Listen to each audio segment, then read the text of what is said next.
Hello, everyone. Welcome to the February 27th edition of the Scientific Governance and Risk meeting. My name is Richard Brown. I am the head of community development at MakerDAO, and I'm also the interim governance facilitator, which is why I am facilitating governance today. We have, we were just talking before we press record, we were talking about old threads and picking up those old threads. And one of those old threads, sorry, Nick, I don't know if there's a flattering analogy, but Nick is one of our old threads. So Nick has a little mini ecosystem that he's heading up as a,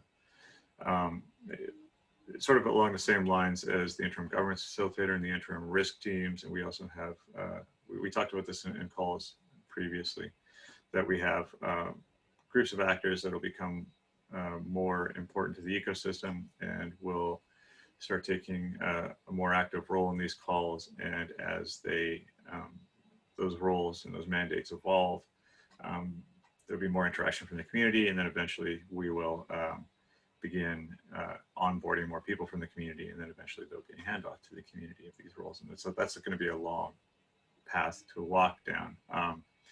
But Nick is going to give us a bit of a level set today, recap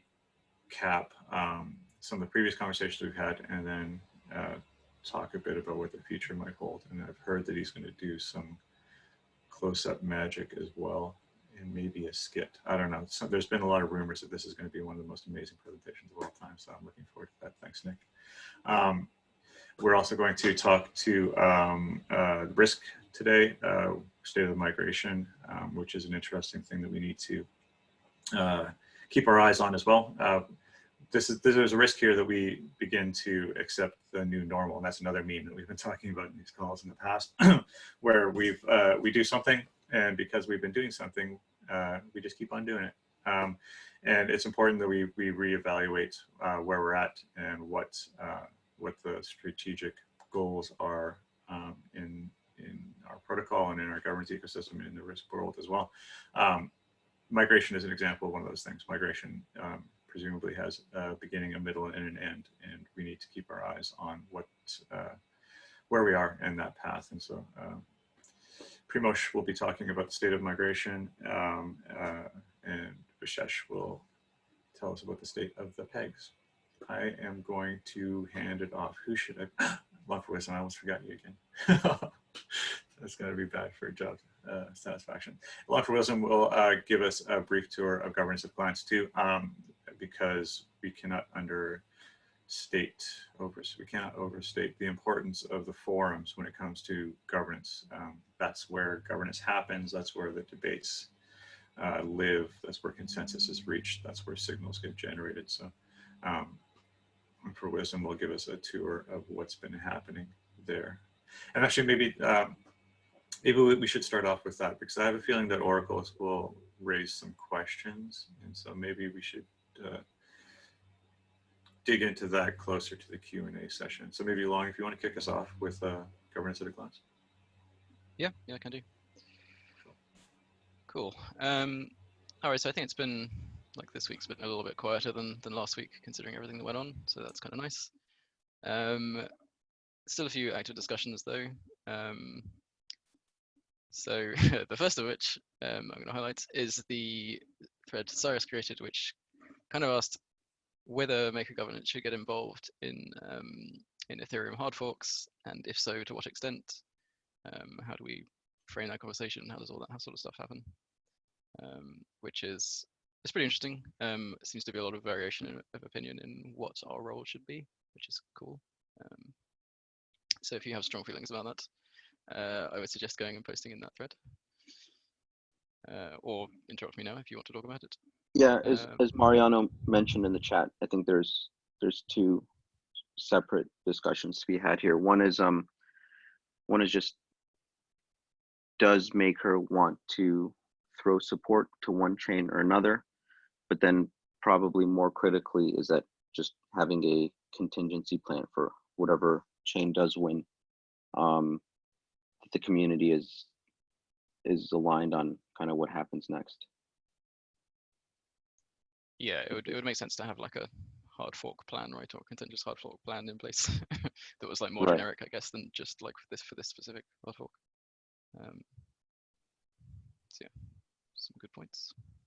Well, depending on which way the community lands on that issue, I can only imagine the amount of debate and discussion and back and forth it would take for everybody to come to a conclusion. But there'd be some interesting signals surfaced, right? Because dApps or protocols, applications, whatever it is that we are, and the DIDICs and the compounds and all the other large players in this space are a new chess piece on the puzzle board, where it used to be that developers and miners got to decide, or they fought it out, or there was some secret meeting in a hotel somewhere in Beijing. That world doesn't exist anymore. So it's going to be very fascinating to see how communities get together and stakeholders get together and collateral partners get together to figure out which fork is preferable. And I think people just automatically assume that Maker has to choose one fork or another. But conceivably, Maker would want to operate on both forks for at least a little bit, at which point, Is that possible? Rich, you would have to manage you'd have to manage 2 dies and 2 size. But yeah, I mean, this is kind of the question that I guess I'm not 100% sure myself, but I mean, depending on oracles and merges and shutdown and everything, like, is there some reason why Maker could not continue on both forks? We have collateral in the system, right? And if that collateral suddenly overnight gets split into good collateral and bad collateral, or that level of uncertainty, like even with crypto collateral, it's messy. But what happens if there's real world collateral in the system? Like real world collateral doesn't get 2x'd because there's a fork, right? So I can't even imagine what the managing monetary policy on a portfolio that may or may not have any value at all would look like. Wouldn't, from a risk perspective, just bailing on one immediately be the safest option? Safest, yeah, for sure, right? But I'm just saying, like, it's not automatic. Yeah. It's also like not obvious, like technically what will happen once there's a fork, like, right? Like, will the oracles work right away? Will there be like massive liquidations? Like, there's all kind of like these technical considerations for if a hard fork were to happen, what exactly would happen?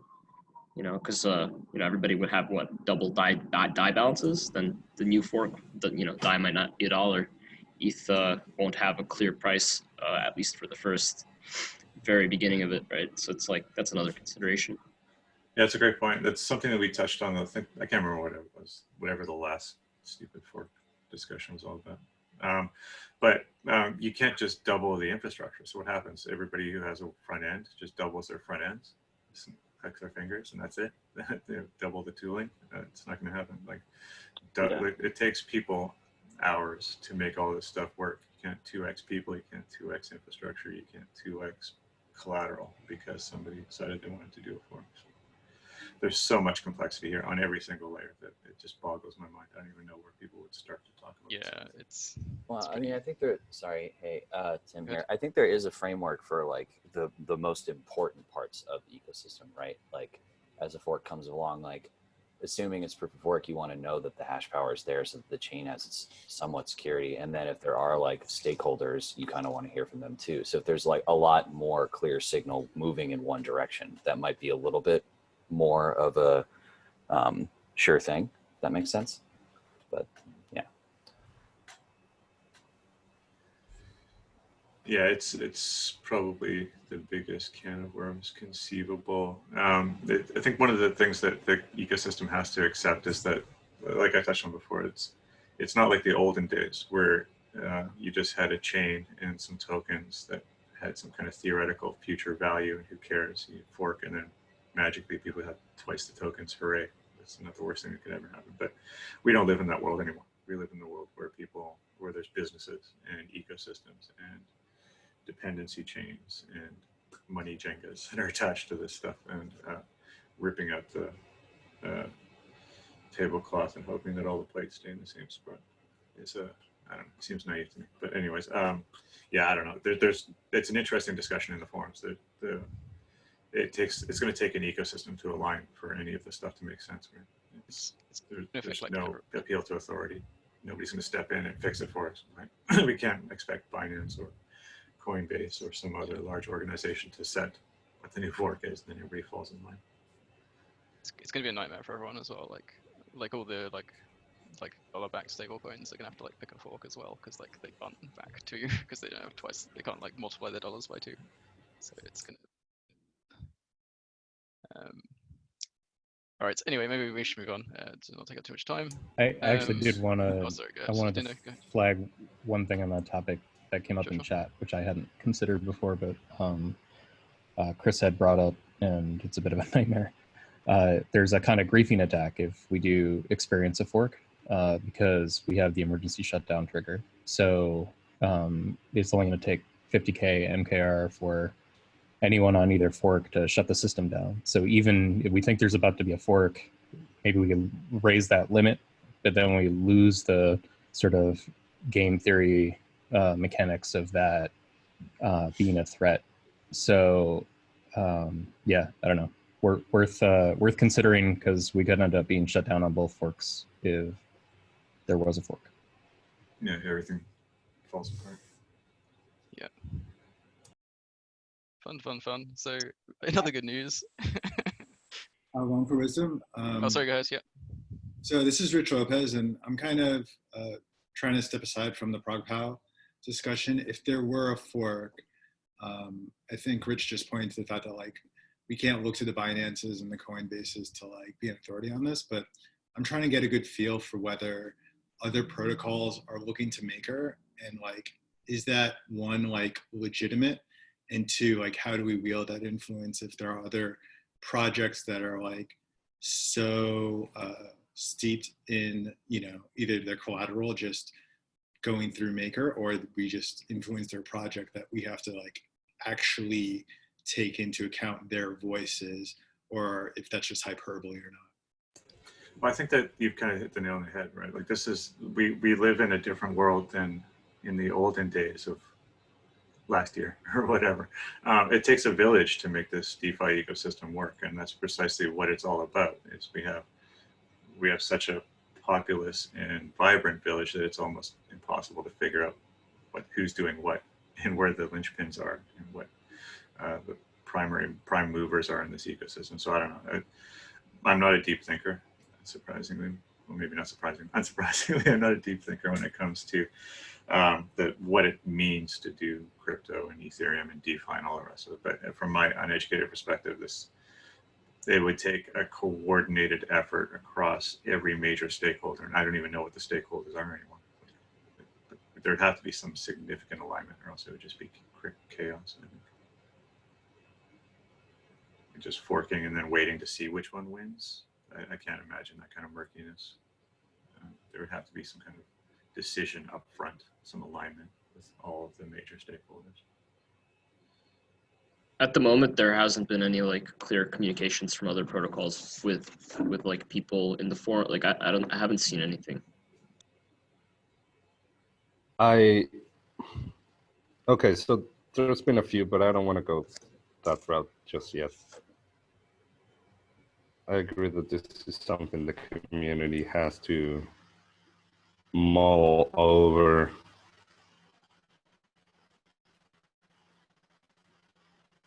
Yeah, that's all. Yeah, like it's so in times of uncertainty, it's always it's easy to try for an appeal to authority. Like we're in a space where agency and voice and sovereignty and everything are these are all the core principles. But when things get crazy, we're like, oh my God, who's going to save us?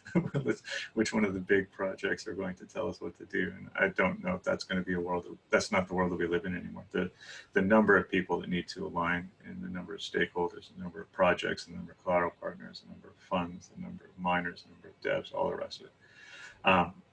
Yeah, it's A, impossible to predict, and B, dangerous to speculate on. So that kind of it puts us in a really uncomfortable position. So it has to be led, I think, from a grassroots level, or at least preferably be a grassroots initiative where some group of agnostic individuals across all kinds of projects and orgs representing all the different stakeholders have gotten together and debated a bunch of things. But it's like no one org or protocol or project is capable of setting this kind of direction for the rest of the ecosystem. And I think one of the lessons we can derive from this is that not only is there no one org, the devs can't even do it anymore, because we've seen the level of contention that are coming out of this one. These decisions don't get to be made by secret committees anymore. But, so I can't add any clarity. The situation is enormously complex. Okay. Should we carry on with the governance at a glance? Has anyone else anything else they want to say about Forks?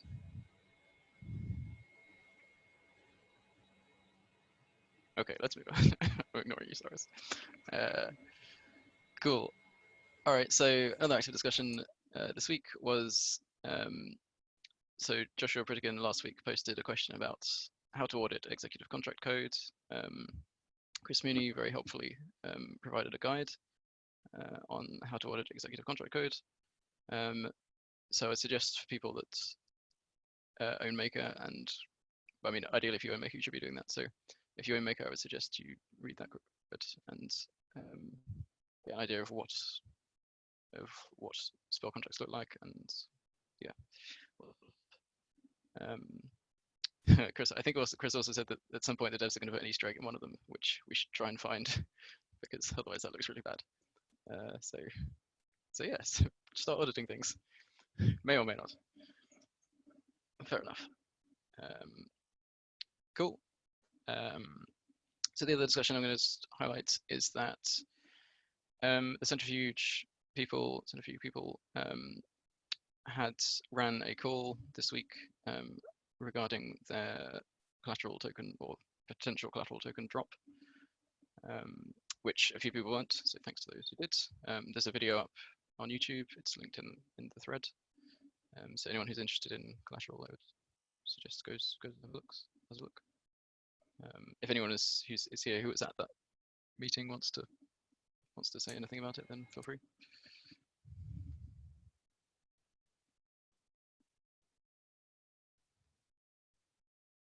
Okay. Cool. So moving on to single threads. So I believe the DSR spread frequency poll just finished. I'm not sure, I haven't checked the results since it finished, but it looked like it was going to not pass. Can anyone confirm that? Who knows? Yeah, it didn't pass. Confirm, but I Didn't pass. Yes. Yeah. So unfortunately, that would have represented 25% less work on a weekly basis for me, so I'm slightly disappointed about that. Yeah. So if anyone, I mean, Sam, do you want to talk about that at all, or does anyone want to talk about that at all? I think it's the first time where. Sure. Yeah. Good. Yeah, so yeah, we put it up. Overwhelmingly, the vote was no, which is disappointing. Originally, so in the forum thread, the two choices for reducing it to a month and reducing it to 2 weeks were in a virtual tie. So we were kind of debating whether to launch the poll with 3 options and like some considerations involved with that. So ultimately, we ended up just doing the option that won out slightly. And so now we're left with the question, you know, do people just not want to reduce it altogether? Or do they like want to reduce to 2 weeks and it just wasn't available? It's hard to say. So yeah, a new thread, and maybe, well, this is another Signal thread that's going on that kind of spawned out of this, is I kind of wanted ranked choice voting for this particular poll, such that if we were to launch it with 3 choices and it was first past the post, like it is right now, then it's possible that like a no could win out, even though the majority of people want it reduced to either 2 weeks or 1 month. So this is the reason we launched it with 2 options, but the ideal situation that I wanted was to launch it with 3 options and to have a ranked choice. So you could pick your first and your second choice.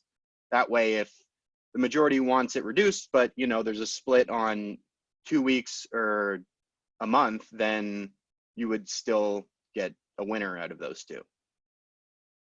So that poll just ended actually, and most people seem to want ranked choice voting as an option. Not most people. Oh, Most MKR wait, because actually the vote count by option is 11 for yes and 9 for no. no, sorry, this isn't the cadence reduction. I'm talking Oh, about my the bad. signal thread for ranked choice voting. Oh, my apologies. Yeah, That's one of the most actually, interesting things for me too, is that it surfaced another signal. This signal didn't pass, but it surfaced the ranked choice and the importance of that, which is a really interesting development. yeah, so I'm hoping somebody who works on the governance portal could maybe weigh in on this, because we haven't had any technical person. I wrote out a implementation that I think would work without much code change. And so yeah, the poll ended. People seem to want ranked choice voting as an option if it's available. So yeah, it'd be nice to get some feedback on that from tech person.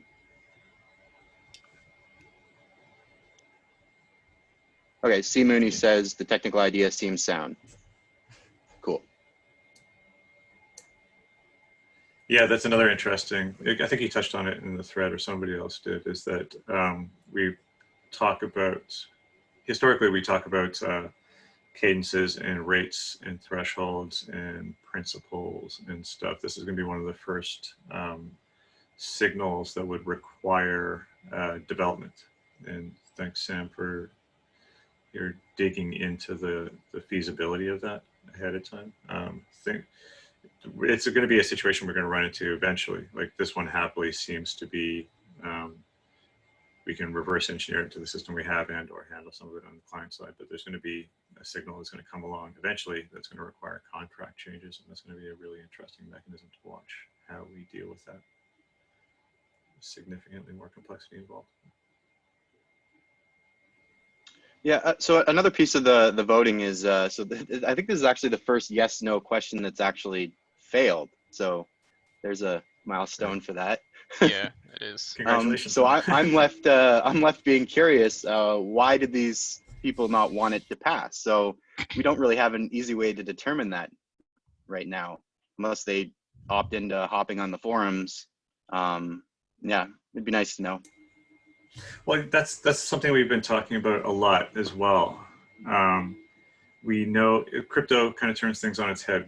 In the real world, we know why people do things because people just endlessly talk about it.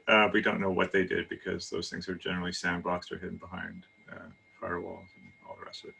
In crypto, we know what people did, exactly what they did. We just have no idea why they did it frequently because of pseudo anonymity that we have going on here. So it's a discussion, a thread that's worth not letting go of, is how do we circle back afterwards?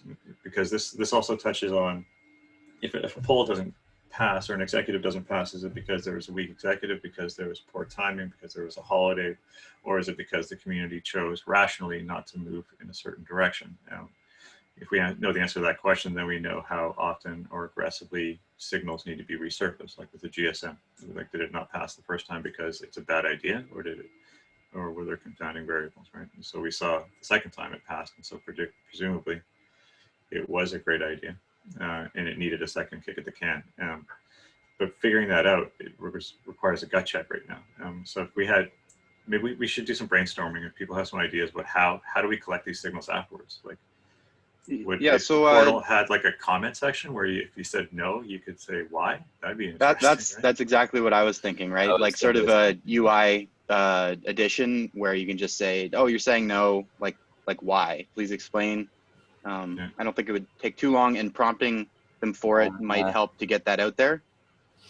Yeah. See, I don't know. My caveat to that is I think that Rich has already brought up the context of user friction. Even though it's only 2 clicks, people still complain.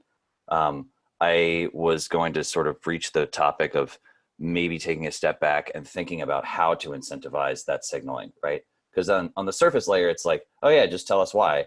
But deeper than that is like, are you doxing yourself? Are you explaining that you're actually a whale, et cetera? I mean, we could see it, but we want to really know. Well, you have to opt in, but I think there's 2 different things, right? Like one, Okay, friction, sure. But I think there's more friction asking people to circle back at a later date to explain their activities versus while you're already in the portal, you're already signed in, your messages are already validated against your account, and you say no, and it says, it's like one of those like growth hack.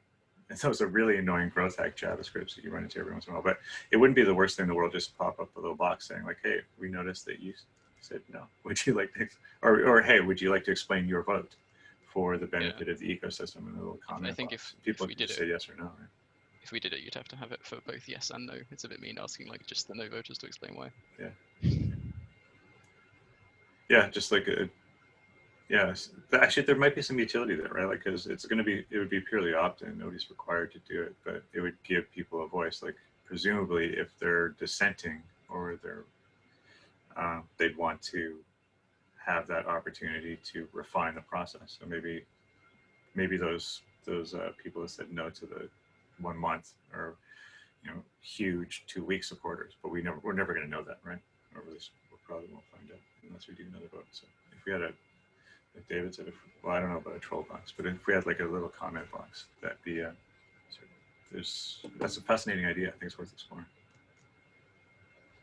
Richard Lopez, that would solve the signal from actual MKR holders problem, right? You could still anonymously just write a little Y, and then you get the Y from the person that has all of their, all the skin in the game. Yeah, it'd be interesting. Richard Lopez, did you want to say something? I'm seeing a little icon that's aggressively making your hand go up and down. Particular now. What's that? I guess just one add-on. I'm trying to think about like, Sure. you do have a no message. We did talk about the fact that we should also have a message with yes, but then what's the idea of like using that feedback? Is it just to pose another vote that would be more amenable to the people who said no, or would it just to be like, okay, now we know as like general community knowledge going forward? I'm not sure like what the actual takeaway from those messages would be, but it's kind of like a naive proposal on my end. Yeah, for the it's no exactly stuff, that. Go ahead. So yeah, in this vote in particular, there was such a split between 2 weeks and 1 month. It's entirely possible that these two whales wanted 2 weeks. And if they could just say that, then we could relaunch another vote. So I will say this point, like, I don't think it's unreasonable to relaunch another vote with 2 weeks anyway. Like, it also had like majority consensus, right? Like, yeah, we have more clarity in this one, but for the ones that we have no Yeah. clarity at all, like the GSM one, it would be great to know. Well, I guess that was Yeah, I agree. too, but anyways. Yeah, so let's not lose this thread here. LongForWisdom, I assign you the thread. Wait, Sam's thread. Sam, I assign you. Let's do some posting here. Yeah, so yeah, let's not lose this thing. So let's get with the product team and let's bounce some ideas off them and see if there's what the likelihood is of getting something like that. Whether it's like a signed on chain thing, maybe that's too much, but or maybe it's not. Who knows? But some kind of mechanism while people are in the portal and their ideas are fresh, can just type in like a 1 sentence why. That'd be enormously valuable to it. Cool. All right, we'll move on. So the only other signal requests I wanted to mention was that the increase for the surplus auctions passed. So like we should start seeing that happen. So I don't know if anyone's been paying attention to like the auctions sites. But yeah, that's now active. So what else? I think that's everything. Oh no, there was one other thing. Yeah, so I was gonna just mention that. So as some of you may know, like I'm heading up several like governance initiatives. I've now posted about them on the forum. So there is hopefully a vague idea of what I'm actually doing, because I know it hasn't been super clear previously. So that's just me trying to be more transparent about what is going on.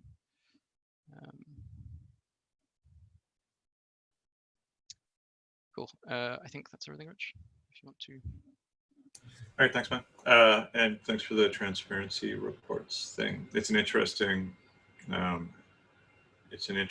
development because we are enormously interested in having the community get as deeply engaged as possible.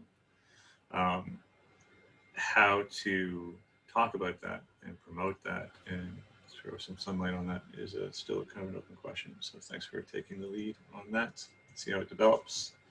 We're halfway past the top of the hour, and I really want to see the magic show from Nik. So maybe we'll hand it off to Oracles, and we can circle back with Risk after Nik's presentation is done.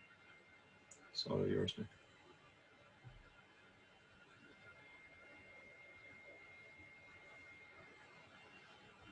Hey guys, Hey. Good to be back. All right, let's.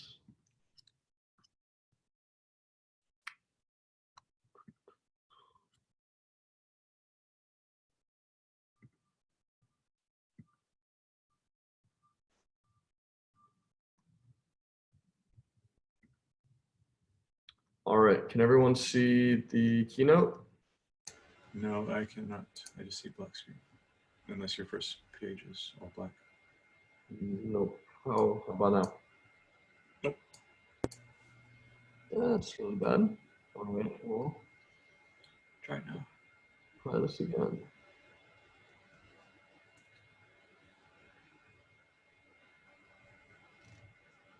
Share. Share the keynote. So nothing? Nope.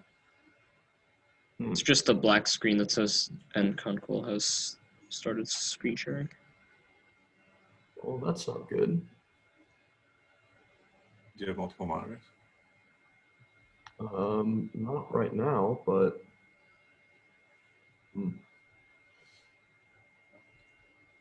Try to maybe rejoin the call. If it's a keynote, did it open it in a separate desktop to the side? Yeah, it's probably the presentation mode for Keynote or whatever. oh, hang on. It's some stupid Catalina permissioning thing. Give me a second. Oh, you're gonna have to drop off probably.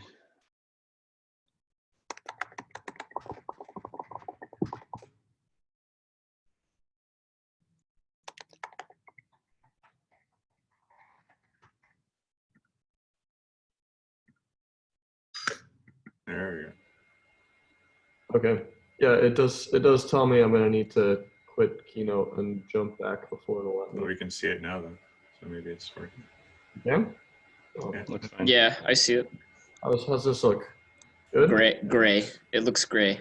It looks very gray and nothing. Yeah. Let me not waste your guys' time anymore. I'm so So, happy that I promoted for those this of you out who are Wednesday. So for those of you who are governance diehards and you come to every governance call, some of this information may not be new to you. Nik, we're still staring at a gray screen here, so I think you might have to actually join. This information definitely isn't new to me. Okay. All right. Well, I will. See, we can see it in this, but when you go to play, I'm pretty sure it's opening in another window that you're not sharing. Is probably what's happening. Okay. Well, great. You could just leave it on this screen. Yeah, you can go through it like this. Yeah. Yeah, this totally this, works. This is fine. Yeah. Unless you have Okay. some embarrassing talking notes at the bottom that you're going to explain. I do actually. So that's thanks, Rich. But okay. Let's not waste any more time. So like I said, some of this information will be a little bit of a repeat, but I think it bears repeating because most people on the call are probably not aware of all the intricacies about oracles. And we're building up to something new. So it's important that everyone has context, right? So today we're going to cover, oracles, like what they are, how they work, their properties, and kind of the current and future governance processes, like for their administration. It's not meant to be a tech talk, but we will have to dig into the weeds a bit in order to illuminate certain areas that governance is responsible for. So oracles are just data suppliers that currently in blockchain land, they're frequently used to obtain the prices of an asset.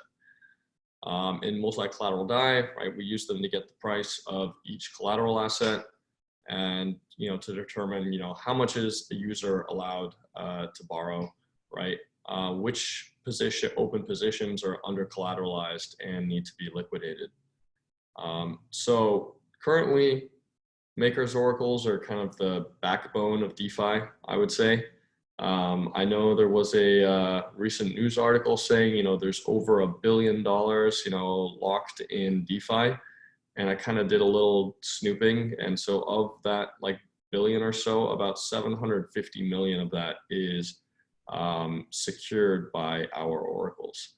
So that's to say they're really important, not just for the Maker protocol, but kind of for the entire ecosystem. So for example, another thing in the ProgPow debate is, which chain our oracles support, I think would factor in for a lot of other protocols as well. So among our users, right, we have Compound, we have DYDX, we have SEP protocol, we have ENS, right, Ethereum name service, Gnosis, Polymath, and honestly just dozens more. It's just too many to list. So one of the key kind of components of oracles is feeds. So feeds are the trusted set of individuals. Hey, Nick, I'm really sorry to interrupt you, but we're all still seeing just the first slide. We're not seeing the switch. Oh, seriously? Yeah. I'm going to just restart the Zoom thing just because it told me to do that. So I'll be right back. Give me a second. Right. In the meantime, Chris Mooney just wrote something interesting in the chat. Actually, a bunch of us at the Maker Foundation are reading Thinking in Systems, a primer by Danella Meadows. Chris has a microphone. Does he want to talk? Yeah, Chris, go for it. Yeah, it was just on the topic of cadence. I was skeptical about the book at first. I don't think it opens very strong, but then it ends up having a lot of really relevant topics to systems design and the ability to influence a system. And it discusses this problem of sort of cadence or trying to influence a system and not waiting long enough for that to take effect, and then trying to influence it again, and how that can just be this giant cascading unraveling of the system. So yeah. Oh, hey, look, Nick's back. Yeah, now we're seeing the second slide, the Oracle slide. Cool, we can do this every slide. Yeah, it works now. Yep. Do you know that I can't hear Your Nick audio if he's is saying off. things? Yeah, if you're saying anything.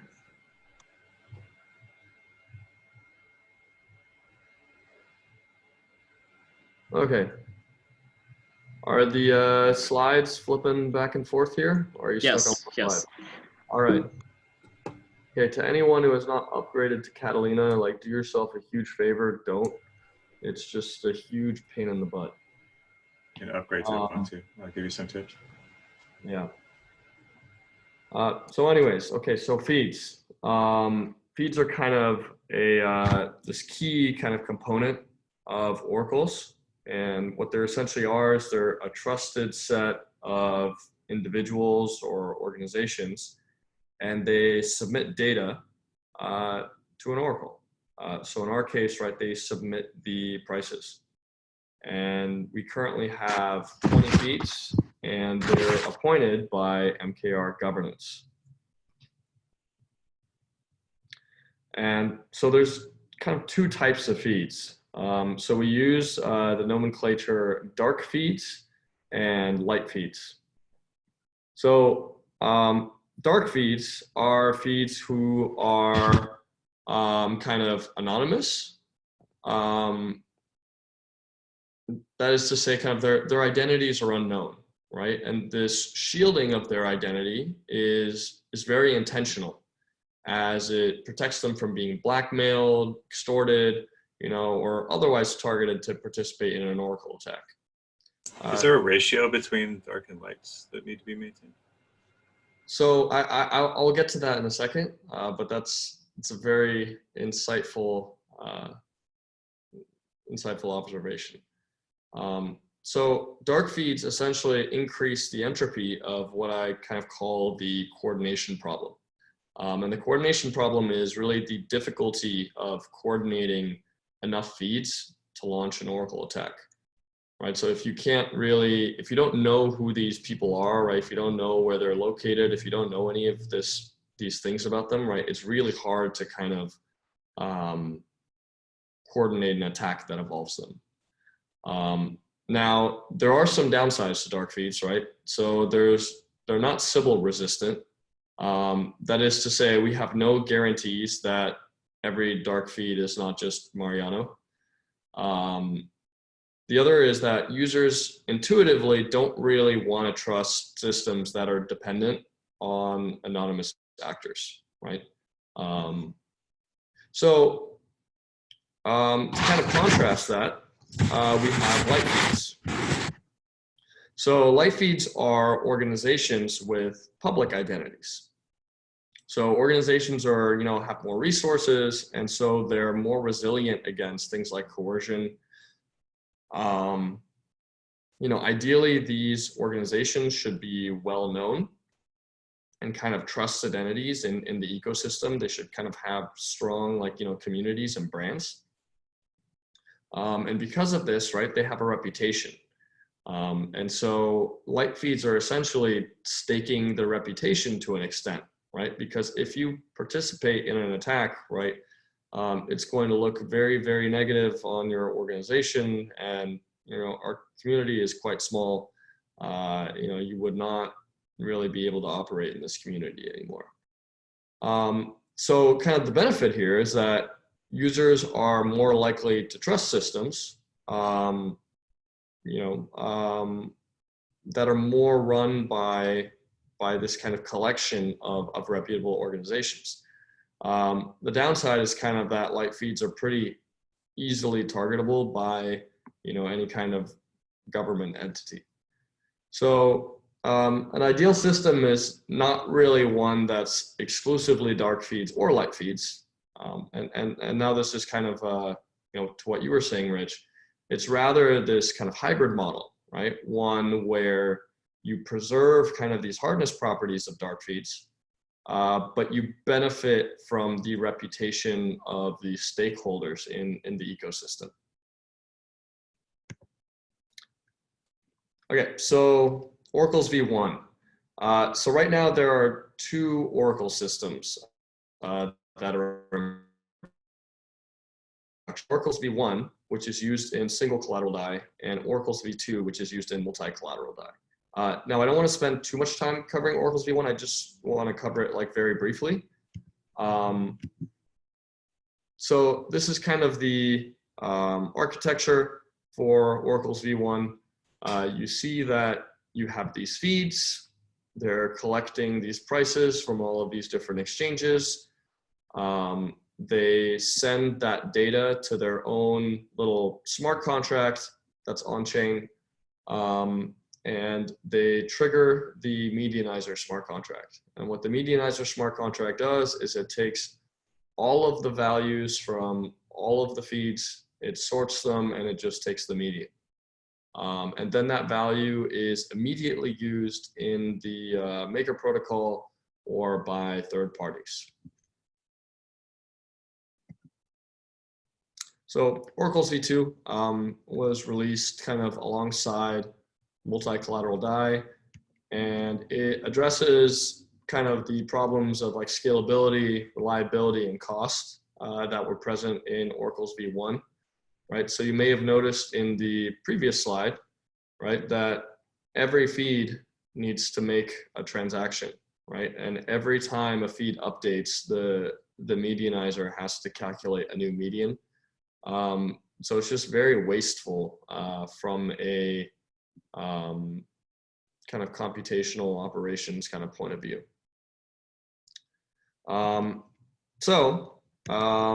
Here is the architecture for Oracle's v2. So you'll notice right away that the difference between Oracle's v1 and the Oracle's v2 architecture is that we offloaded a bunch of stuff off chain. That is to say, all of the expensive operations that were making us very inefficient, we've moved off chain, right? So now feeds kind of fulfill a similar role, but their behavior has changed considerably. So they don't push asset prices directly to the blockchain anymore. Instead, they use their Ethereum keys to sign price data. And they publish that to this kind of peer-to-peer gossip network that we call Scuttlebutt. So the way that you can think of a peer-to-peer gossip network is, I think my favorite analogy is kind of like Twitter. So in Twitter, right, you post something or you tweet something, right? And someone who's following you, right? So someone who's connected to you in this gossip network, right? They retweet you, right? And now anyone who's following them, right, can see that retweet and can retweet it as well, right? So you get this kind of viral like propagation through the network. Gossip networks operate in a very, very similar capacity.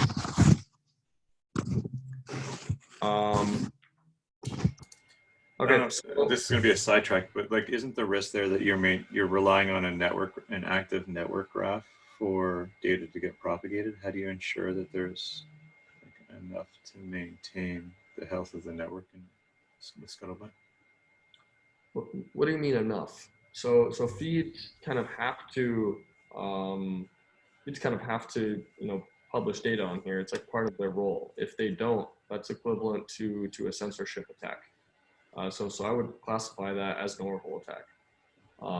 But in doing so, right, it's kind of if you can do an attack that denies quorum, you may as well launch like an actual attack, right, where you're manipulating the price rather than just trying to censor the price, because it's much more profitable from a feed point of view.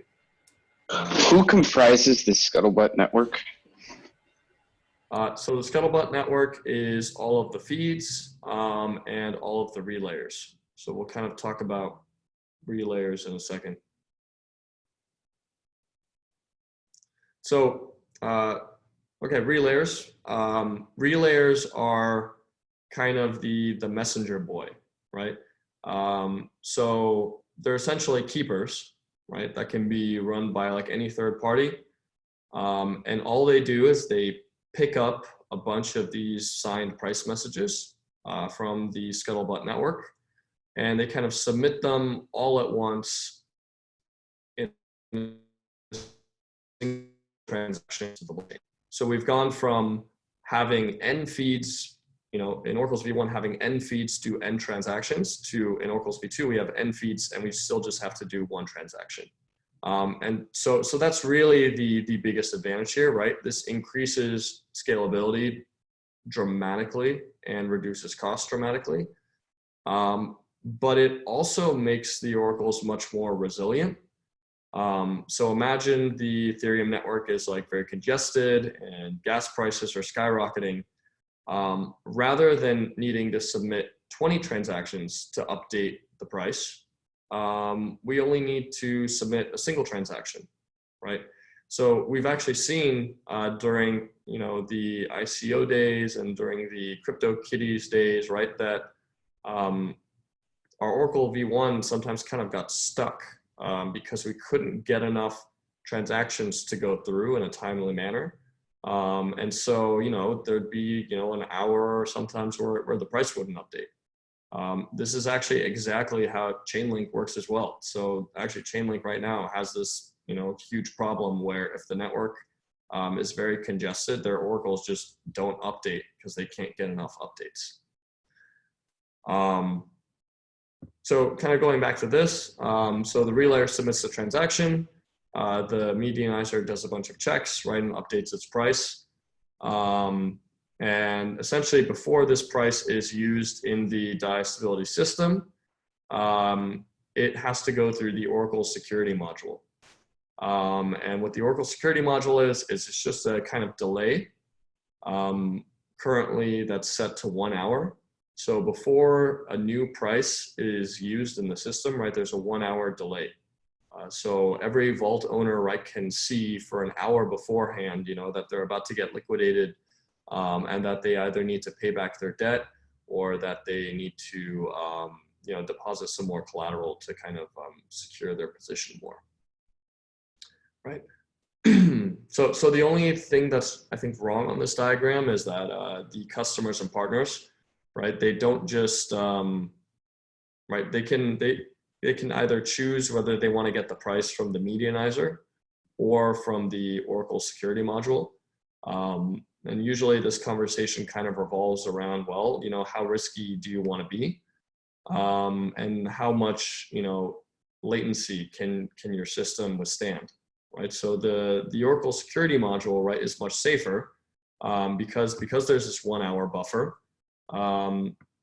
It allows us to kind of respond to governance attacks, right? So if there's a governance attack, we can essentially just shut down the Oracle before that price is reported, right? And then, you know, nobody gets screwed, you know, in all of DeFi. But, you know, some people actually need that type of latency in their system, right? If the price changes, they need to know immediately. They can't withstand that 1 hour buffer, and those partners might choose to read from the medianizer instead.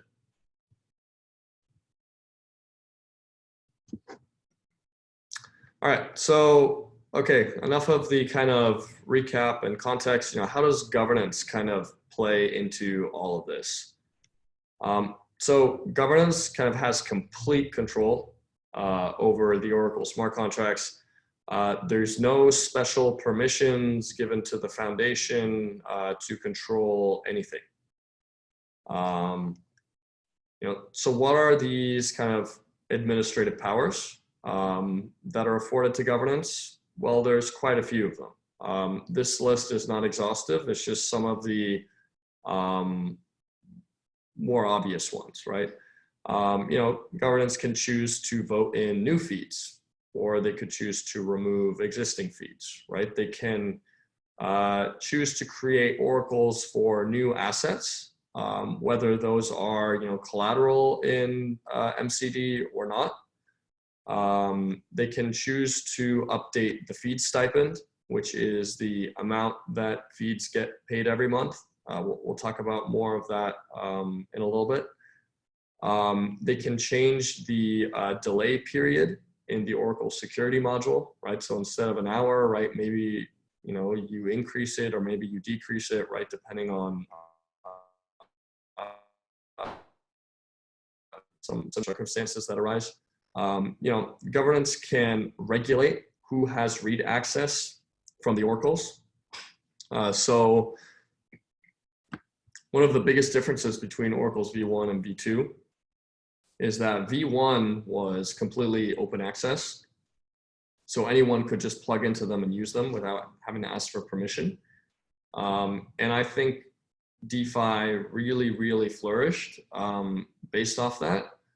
But in V2, we kind of have this whitelist. And this whitelist kind of regulates who has access to be able to read from the oracles. And we'll kind of go more into why we added this whitelist in a little bit. So another thing that governance can do, right, is they can update the Oracle smart contracts, right? But there's a ton more that I didn't write on here. It's really just, this is just kind of the main things that you're looking at. Okay, so where are we now? So back in September of 2019, in the run-up to multi-collateral DAI launch, governance passed 4 Oracle's kind of proposals. We're going to briefly talk about each one a little bit more in depth in a second. But just to list them out, they were the DeFi public fee proposal, the Oracle incentives restructuring proposal, the Responsible Oracle Migration Proposal, and the Oracle Team Mandate Proposal.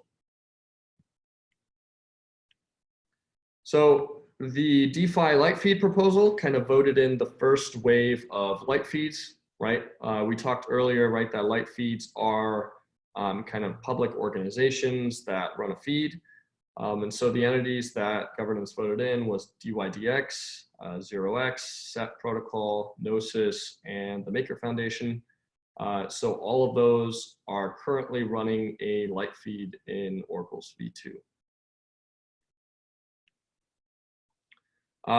So the next one, this one's a little bit more difficult to explain, but the Oracle Incentives Restructuring Proposal. So this essentially started with the observation that to create kind of truly decentralized systems means they didn't just have to be self-sovereign, you know, just governed through the DAO, but they also have to be self-sustainable. And so this proposal kind of tried to create an alignment of incentives between all of the different parties, right? Between MKR holders, between data producers, right, the feeds, and between data consumers. And so the first thing it does is it kind of institutes a feed stipend, which is paid monthly by the Maker protocol to the feeds, and it's paid in DAI. Currently, the feed stipend is covered by the foundation, but in order to be truly decentralized, it really should be taken over by the Maker protocol at some point soon. But this feed stipend essentially creates an incentive to run a feed, right? It pays for their server costs. It pays for their attention to detail, right? It pays for to make sure that they have good uptime and a quick response time when there's upgrades or bug fixes that are released. But it essentially gives them an incentive, right, to run one of these feeds. Are there SLAs and like agreements and auditing and stuff of behavior of the oracles? Like, do we have records that SET or even Maker has diligently performed their responsibilities? I mean, okay, that's a very multifaceted question, but we do monitor their performance quite closely. And, I think that's probably something that we should make a little bit more transparent as well. When we have some more bandwidth in terms of resources, I think we can kind of release all of that data in like a public dashboard or something. And that way, like, everyone would be able to like monitor the performance of the feeds kind of in real time. And are there any tooling around this? Like, is there a dashboard or like a real-time graph or something that we can just see what's going on behind the scenes? There's no external facing ones. We have, like I said, it's on the backlog. It's really just a question of we have higher priority things to do right now. But when things free up, that's definitely something that we're interested in doing. Maybe an interesting opportunity for the community as well. Like we have, the community's already stepped up to do one for auction, so maybe there's an opportunity here for somebody to put some tooling for work. Yeah, I mean, I wouldn't be unhappy if someone did that. So what is this kind of, if we're paying feeds now, and we're adding this whitelist, right, to the oracles, to prevent just anyone from reading it, what does that allow us to do? Well, really, going back to this kind of self-sustainable oracle system, which is kind of the goal here, the combination of paying the feeds and with adding this whitelist allows us to kind of productize or monetize this oracle service, right? So what is kind of unique about this mechanism is that it kind of provides the necessary incentive for feeds to support prices for all kinds of assets, rather than just the collateral types in the Maker protocol. And MKR holders are incentivized to do that, right? Because they would make more return off of the fees they collect from whitelisting other entities. And I can't tell you kind of how important this is, both from like a DAO perspective, but also just from a DeFi perspective in general. Because, you know, like I said earlier, 75% of the value in DeFi is secured by our oracles. And honestly, it could even be more, except for the fact that we don't support all the different asset types that our partners in DeFi need, right? So right now we have, right, an Ethereum oracle, right? We have an MKR oracle. We're actually running like a Bitcoin oracle. But I can't tell you what a backlog of like emails I have from dozens of projects that say, you know, I want an XRP oracle, you know, denoted in 7 different fiat currencies. You know, I want, I want a Chainlink oracle, ironically enough. I want like a Bitcoin Cash oracle, right? There's a huge demand for oracles for all of these different assets that are not collateral types in the Maker protocol. And this kind of set of incentives really fills that need, while at the same time really helping the system as well into making sure that oracles can kind of sustain themselves in the long term. So yeah, this was passed. Next one is the responsible Oracle migration proposal. So the context here is that, right, Oracle v1 saw enormous kind of proliferation throughout the DeFi ecosystem, but how do we know who's using them, right? So some organizations, right, like the ones I mentioned earlier, are very public about using our oracles. But others we kind of find out through, you know, ad hoc conversations we have at conferences. But every conference I go to, I find out someone new who's using them that I didn't know about before. So there's no doubt dozens more that we're not even aware of. And this makes it really challenging to kind of plan a migration from Oracle's v1 to v2. So, you know, governance kind of has this responsibility to these users, right? We created this, you know, open system and people plugged into it. And, you know, unlike Amazon, we're not just going to pull the rug out from everyone, you know, by, you know, just say Oracle's v1 is turned off, you know, do v2, whitelist, you know, pay us. That's more like extortion if we do that from one day to the next.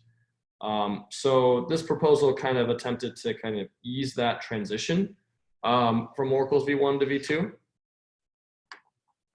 v2. So first, it kind of guarantees that Oracle's v1 will remain online at least until single cloud is shut down. So this gives people kind of this time buffer, right? They don't have to, right?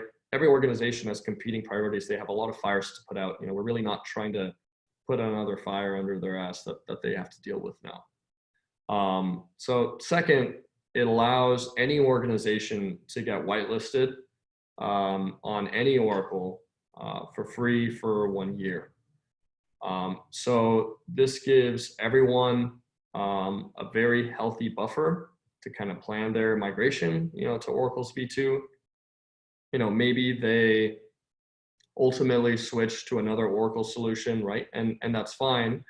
But, you know, we at least made it easy on them, right, to explore into that in their own time, right? And in the meantime, right, we're giving them free access to v2, no harm, no foul.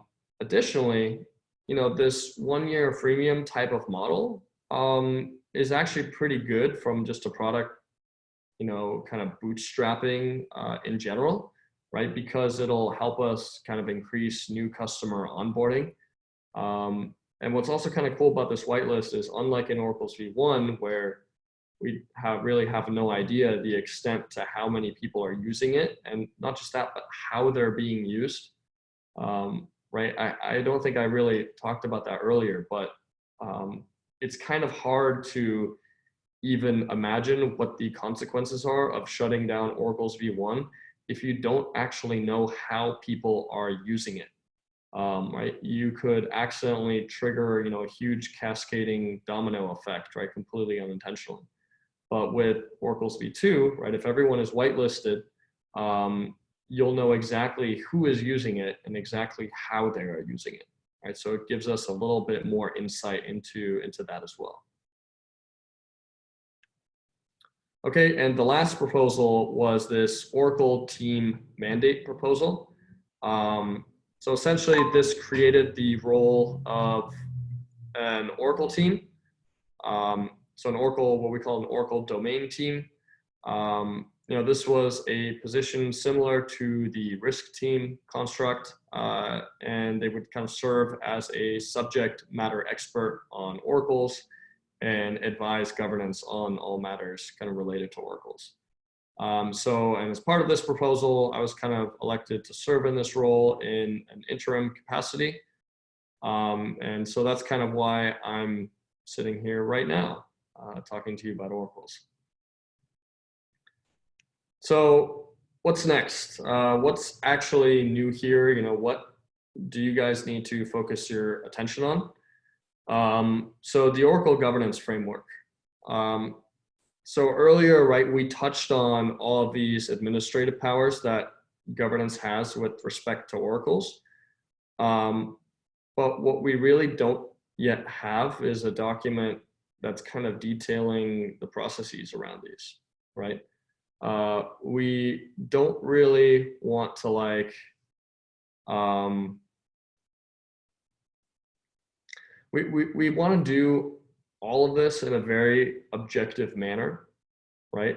We don't want any kind of wishy-washy stuff. We don't want, you know, we don't want me kind of making any decisions, right? So let's just go into some examples, right? Like what is the process, you know, to apply to get whitelist access, you know, for the ETHUSD Oracle? You know, what is the process for creating an Oracle for a new asset? You know, how does an organization apply to become a light feed? How does an individual apply to become a dark feed? You know, and what are the steps we kind of need to objectively follow to kind of vet these applications? Right, so you can see there's a lot to unwrap here. And kind of going back to this, right, I can't even begin to describe how many emails I get in my inbox every week saying, how do I get whitelisted on this Oracle? You know, how do I, you know, create an Oracle for Asset X? You know, how do we become a light feed? You know, but these things aren't decided by the foundation, right? They're decided by governance. So they shouldn't really be dealt with in an email thread with me, but rather kind of in this open, transparent manner that's visible to governance. So what I've been doing since multi-collateral DAI launch is essentially holding these people at arm's length and being like, yeah, you know, like we're still, you know, building out kind of the governance processes around these, you know, kind of just, you know, hold off for like a little bit until we get this stuff in place, right? And then you can approach the community, right, with your, you know, with all your desires to do all this stuff, right? But you know, it's now several months after MCD launch, and you know, it's really time that we got to move on this, because we are getting a lot of pressure from people now, you know, saying like, okay, when can you at least give me a timeline? Like when's stuff gonna happen, right?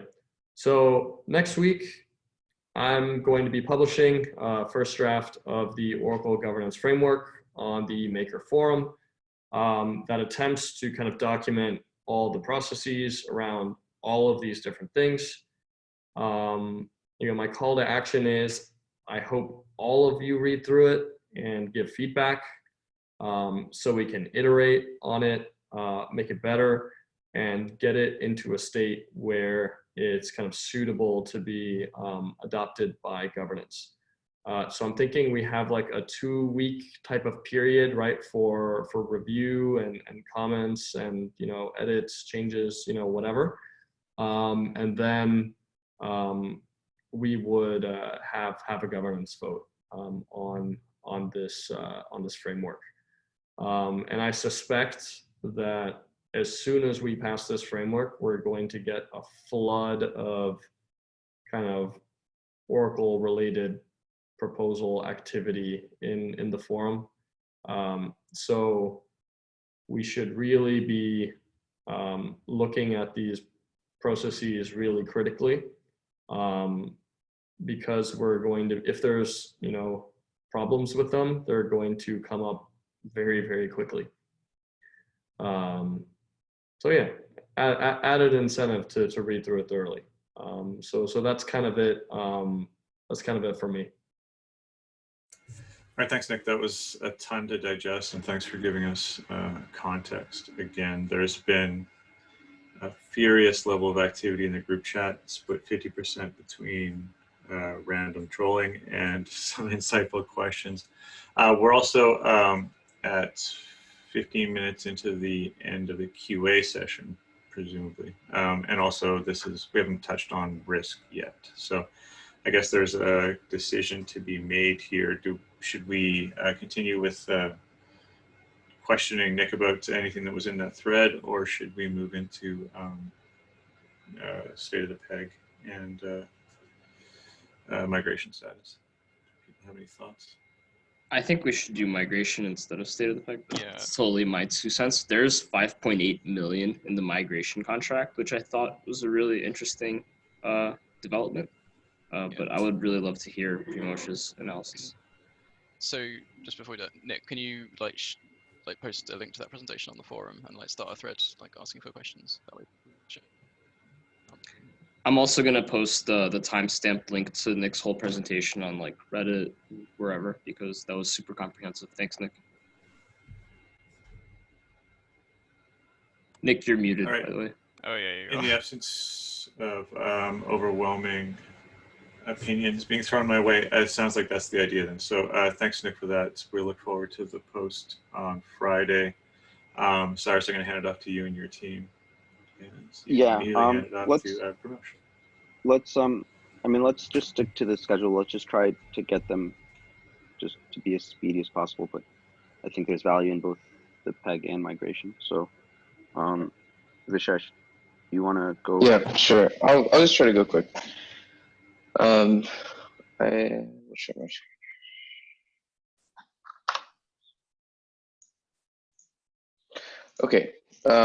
So yes, a lot going on in terms of migration. Also, large quantities of DAI trading recently, so that's something to note.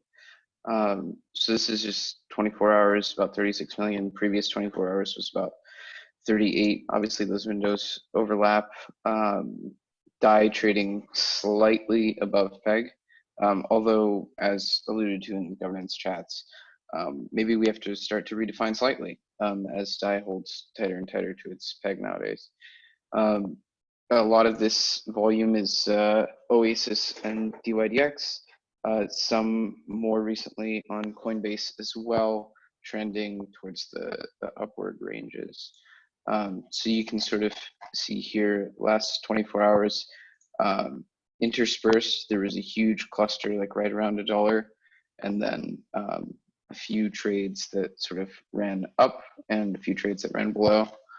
And then in the slightly longer time scale, pretty heavy volumes, just with what's been going on in terms of ETH craziness. And this is kind of another one of those memes that we tend to notice, which is the crazier ETH is, the more active DAI tends to be. And that makes a hell of a lot of sense when you consider that a lot of the use case for DAI is leverage on ETH. So let's see, just a slightly longer time scale here. So 7 days, people like to look at this one. So like I said, DYDX and Oasis accounting for a large quantity of that volume. 100 million in the last 7 days, that's huge compared to what we normally see.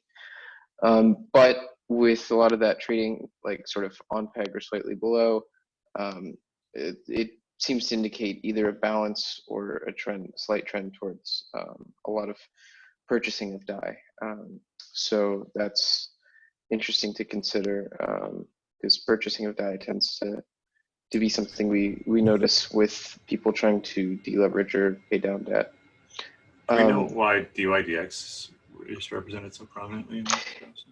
Yeah, there's been a lot of discussion about this. A lot of people discussing potential liquidations of riskier margin positions, but also I think in general, just DYDX tends to be the platform of choice for a lot of higher risk, higher yield, shorter term kinds of trades.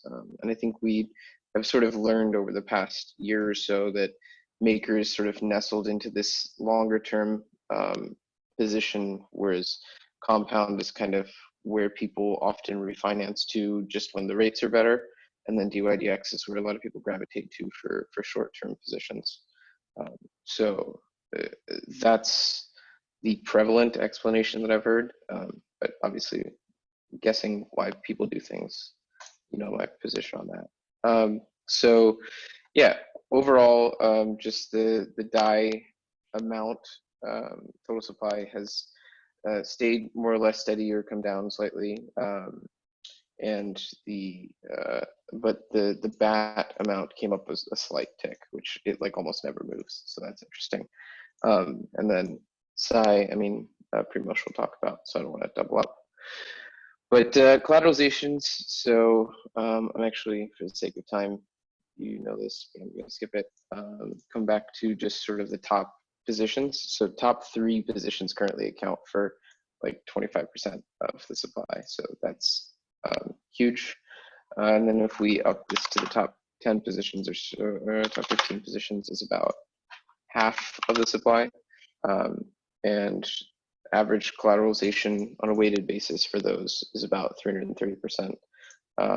So the top 5 positions or so, it drops down to like 280, and then the top 3, it drops again to like 275. So what's really interesting is some of these few largest positions are actually somewhat low in terms of the amount of collateral. So that's just risks to be aware of, because, you know, as you know, if some of the largest positions get liquidated, that would be a large quantity of DAI being sold, and then you got to think about price impacts of just inherently selling large quantities.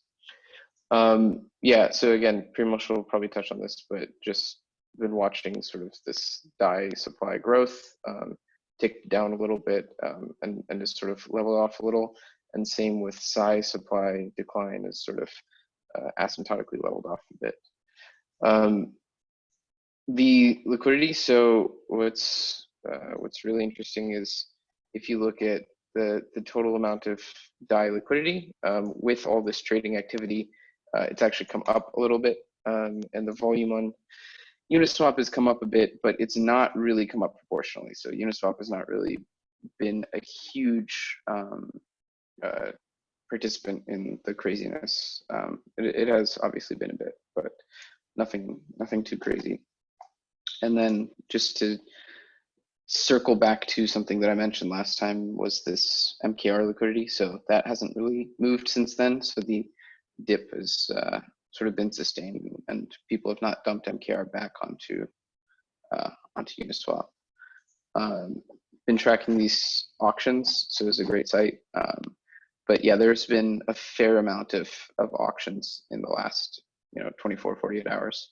So that's just something people should double click on once they have a chance. Okay, hopefully that was your condensed version of what we normally do.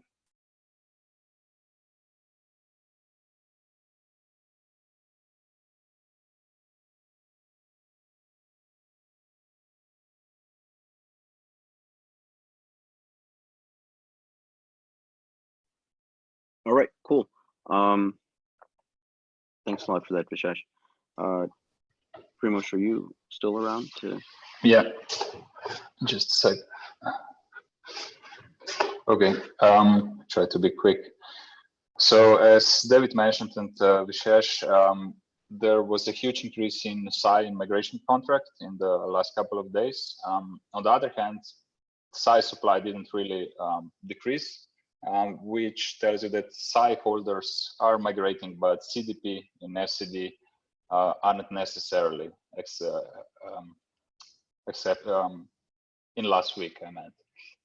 I actually wanted to focus more on 1 month data about migration, because this gives you a better picture of how well migration was doing. I'm going to talk about last week as well, but I think to give some context, I wanted to build some stats about last month. You can see the red bars here, they represent SAI in migration contract, and clearly a lot of that SAI inventory started to pile up. Actually, 2 weeks ago, we could already see inventory being at 2 million, and then it just increased, and just 2 days ago, it reached 5.4 million, now it's 5.6. It's actually not all-time high. We had a larger inventory in the middle of January, but it's quickly drained down. Currently, we don't see any drainage, which means that CDPs are not really using that inventory or are not in such a rush to repay their debt as they did a month ago, for instance. I also checked how much SAI is being migrated. Perhaps there's just a high influx of SAI to migration contract, but as you can see here, actually, there was not any larger increase except for this last day.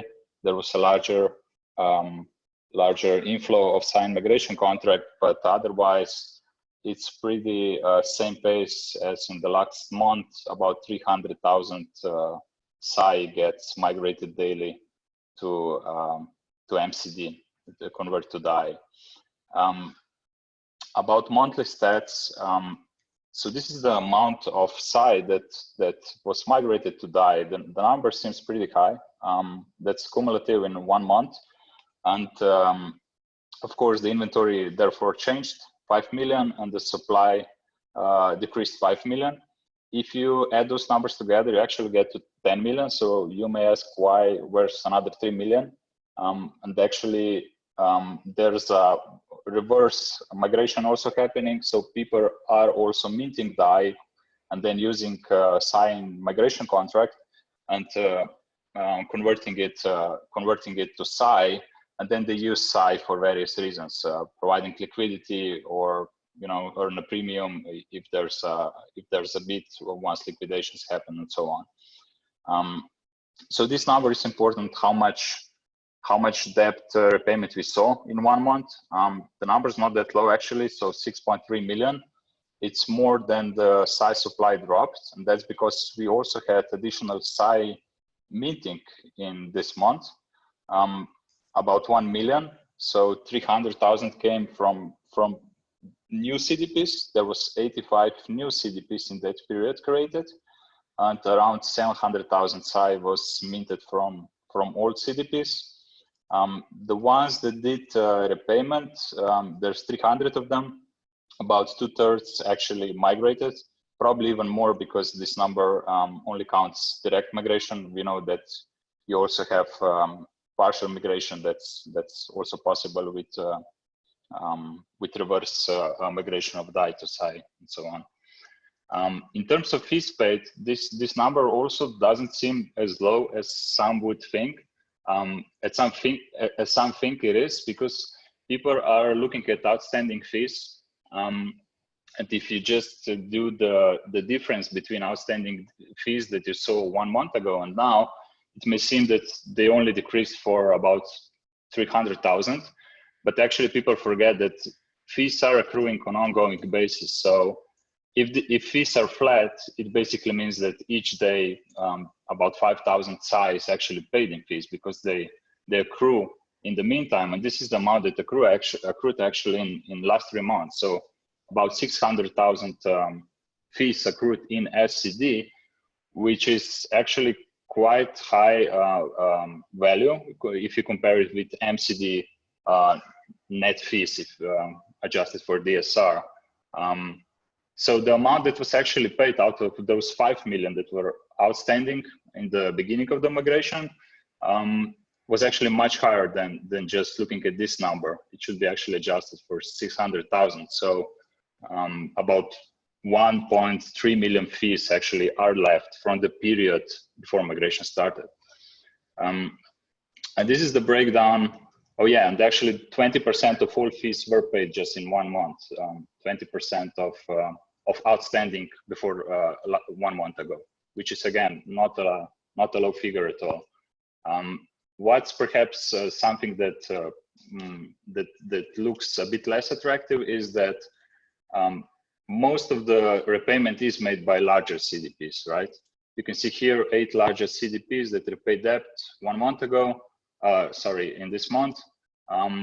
The total debt is 4.4 million. They repaid 350,000 fees. And then you have rest of other CDPs, about 300 of them also repaying about 2 million, 100,000 of fees. But if you look when they did repayment, most of the repayments were done in the beginning of the month. Actually, in the last 8 days, we haven't seen any larger repayment. Usually we saw it every second or third day. But now it really looks like the SCD debt repayment kind of stopped a bit. Also, when you look at smaller CDPs, how many use the migration tool, in the recent days, the number is really low, like 1 to 3 CDPs migrating per day. Usually we had between 10 and 15 somewhere migrating per day. Just another breakdown, the one I showed, I think a month ago also, I did an update there. So I checked what amount of CDPs that are remaining, what amount of them is still, so what share of them is still inactive, so hasn't been doing anything with their CDP during migration. And the number is the same as it was 1 month ago, which basically says that those CDPs are showing no signs of activity, and it's actually hard to count on them at all. So this is the debt these CDPs represent, 55% of the total debt, and this is the amount of fees they represent, so almost 1.3 million of fees.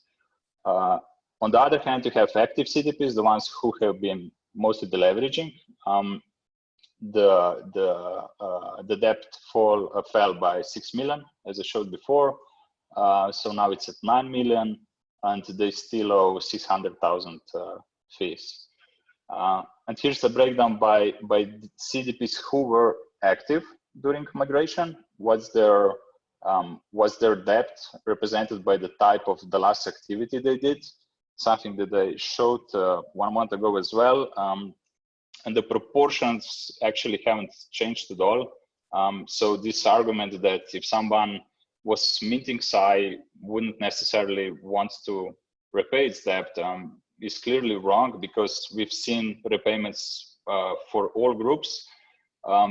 The one exception I saw is wipe activity. So these CDPs are a bit more aggressive, and they clearly want to repay their debt, because I saw a larger decrease in this kind of CDPs. But still, it's a question, because now we have so high inventory, and we don't see any of them really repaying their debt, at least in the last week. Okay, here's the top CDPs. You can see that the largest CDPs hold most of the debt, of course, and actually the biggest CDP now holds owes half of the fees, total fees, and still no signs of activity. Most of them weren't active for more than 3 months, with some exceptions. So it's actually hard to count on them at this point. Just a look at the Psi holders. So the other side, there's been a change in structure there as well. The Psi that's held in migration contract now represents 1/4 of the whole supply. You don't have as many large Psi holders anymore. The second one largest is Compound, which I think owes about 1.1 million Psi.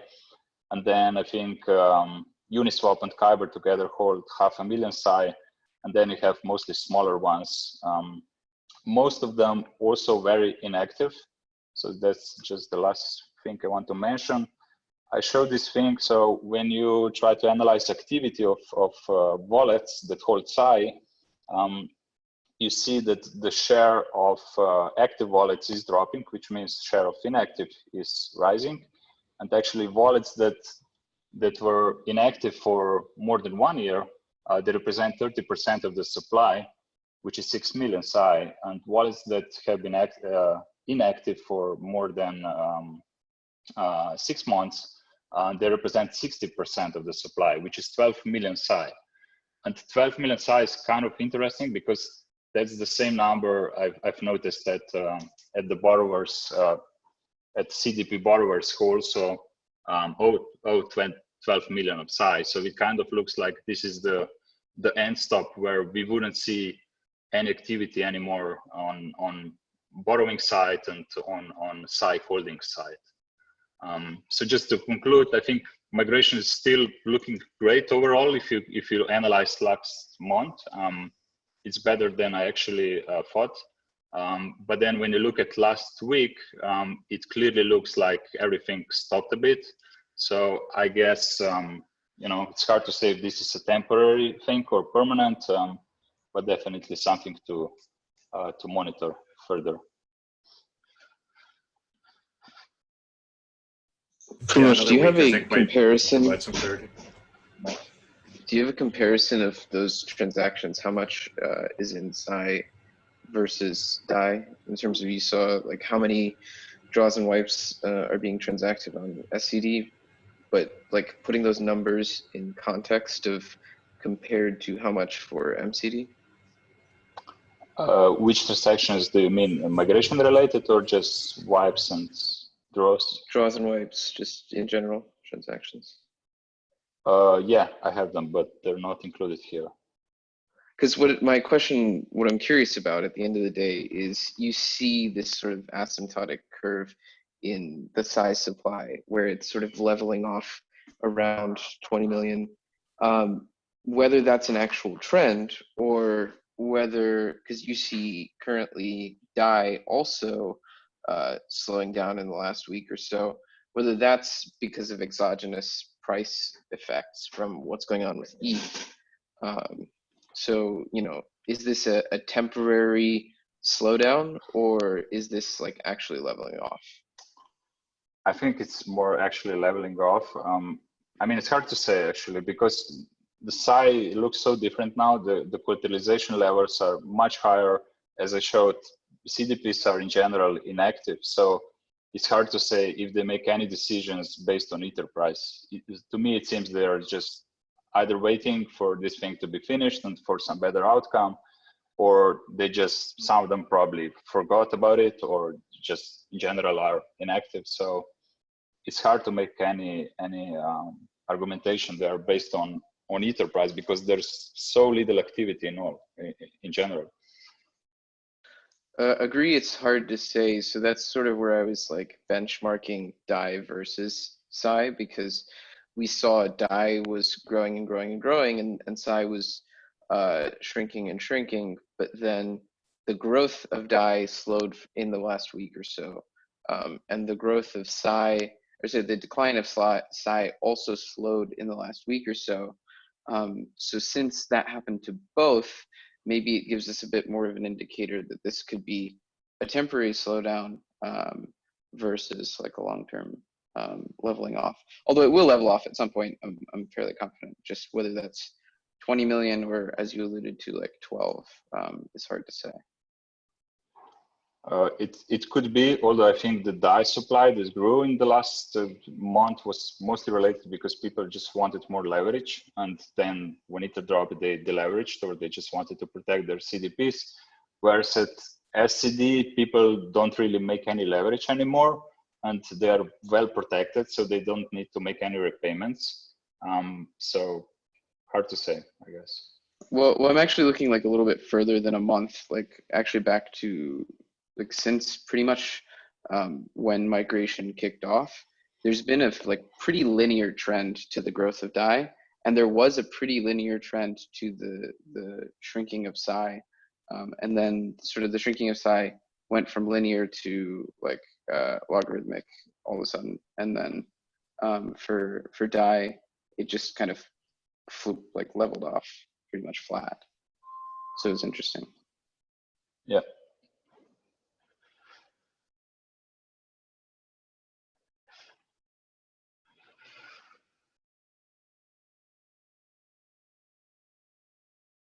All right, we're significantly over time, but there's lots of questions in the sidebar, and I have previous engagements. So we can either keep on with Q&A session, and I can hand off the control to someone else, or we can stick a fork in it there.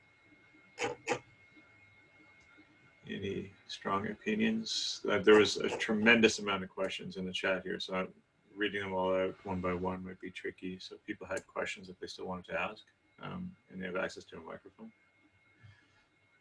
feel free to jump in there. We also potentially have questions about the oracles if Nick was able to hang around. It doesn't look like he was. All right. I feel like it's pretty late to like start questions. Forum exists for. Yep, possibly. Yeah, I think that in the absence of anybody speaking up and desperately clamoring for an even longer meeting, maybe we're going to leave it there. So as LongForWisdom said, we have forums for long tail discussions and debate. And so if you asked a question and didn't get answered, please ask it there or stick it in your back pocket and we'll revisit next week. All right, thanks everybody. Really good call. Lots to think about. See you all next week.